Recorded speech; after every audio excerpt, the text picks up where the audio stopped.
नमस्कार मित्रों, आज हम बात करने जा रहे हैं वर्तमान समय में जो पूरा विश्व परेशान है कोरोना की बीमारी से।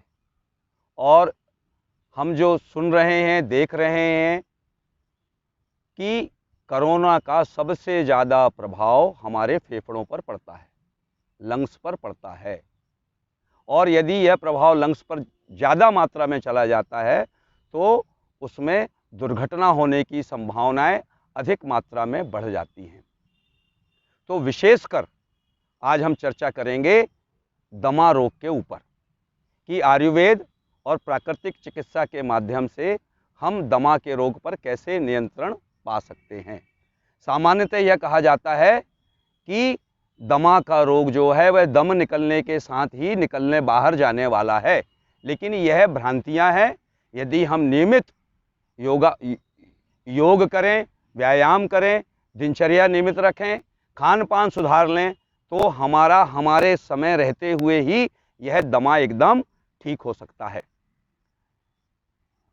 आयुर्वेद में 3 बातों पर हमारे शरीर का स्वास्थ्य निर्भर करता है: वात, पित्त और कफ। यह जो दमा रोग है यह कफजन्य रोग कहलाता है। यानी जब हमारा कफ बढ़ता है तो हमारे जो फेफड़े हैं उसमें कफ इकट्ठा होने लगता है और हमें सांस लेने में परेशानी होने लगती है। यह उन लोगों को ज़्यादा होता है जो सिगरेट, तंबाकू, गांजा, भांग, अफीम, शराब आदि व्यसनों को करते हैं, उनको यह रोग ज़्यादा पाया जाता है। प्रारंभ में यह कैसे होता है? जब हमें सर्दी खांसी होती है और उसका हम ठीक से उपचार नहीं करते हैं, हम लगातार दवाइयाँ खा कर हम रोग को दबा देते हैं, तो यह धीरे धीरे बढ़ते हुए कभी निमोनिया, ब्रोंकाइटिस, प्यूलरिसी, जीर्ण रोग आदि के रूप में यह प्रकट होने लगता है। यह दमा के हमारे लक्षण हमारे सूक्ष्म रोग से हमको दिखने लेते हैं। इसमें जो रोगी होता है उसको सांस लेने में कठिनाई होती है और उसका दम फूलने लगता है। तो यदि इस प्रकार का कोई हमें परेशानी है तो हमें यह समझना चाहिए कि हम दमा रोग की ओर धीरे धीरे बढ़ रहे हैं। तो इसका चिकित्सीय उपचार हम कैसे कर सकते हैं?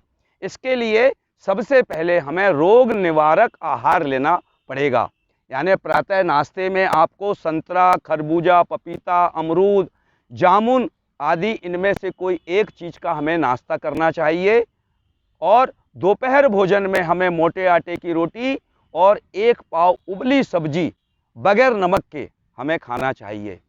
और ऐसा ही कुछ भोजन रात्रि में भी, लेकिन रात्रि का भोजन हमें जल्दी करना चाहिए। 5-6 से के बीच में अगर कर लिया जाए तो फिर वही मोटे आटे की रोटी, 1 पाव उबली हुई सब्जी बगैर नमक की यदि हम यह नियमित हमारी दिनचर्या में लाते हैं तो धीरे धीरे यह जो है हमारा दमा जो है यह हमसे दूर होने लगता है।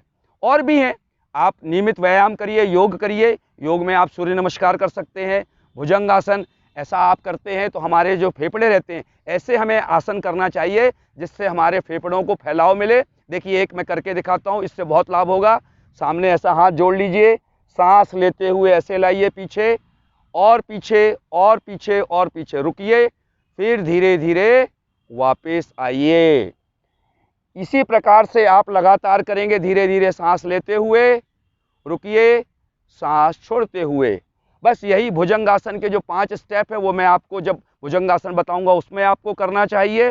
इनसे और साथ में प्राणायाम, नाड़ी शोधन प्राणायाम करिए, आप कपालभाति कीजिए, आप उज्जयी प्राणायाम कीजिए, भस्त्रिका प्राणायाम कीजिए। इन सब से भी आपके जो फेफड़े हैं वो मजबूत होंगे।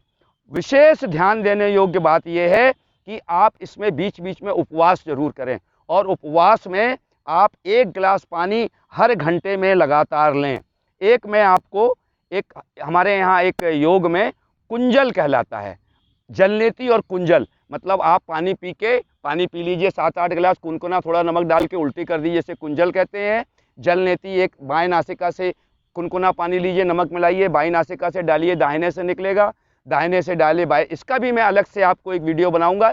इन सब विषय पर आपको अलग से मेरे वीडियो देखने मिलेंगे जिसमें आप विस्तार से इस पर चर्चा करेंगे।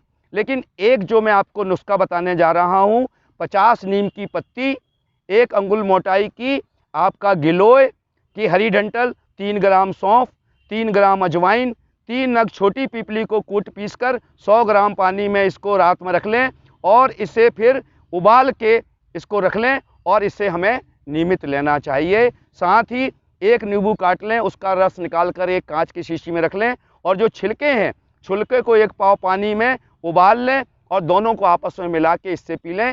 इससे भी आपका ये जो है दमा रोग एकदम ठीक हो सकता है। यह अचूक उपचार है प्राकृतिक चिकित्सा में, आयुर्वेद में। इस प्रकार यदि आप अपनी दिनचर्या करते हैं तो यह दमा रोग आपका, जो ये कहते हैं कि दम के साथ जाने वाला है, यह आपके रहते हुए और बगैर किसी पैसा खर्ची हुए घर के उपचार से ही ठीक हो सकता है। बहुत बहुत धन्यवाद। यदि आपका कोई प्रश्न हो, आपके मन में कोई शंका हो, तो आप कमेंट्स बॉक्स में जाकर आप मुझे कमेंट्स करें। और भी कोई विषय में आप जानकारी जानना चाहते हैं, उनका भी मैं प्रश्नों का उत्तर देने का प्रयास करूंगा। बहुत बहुत धन्यवाद।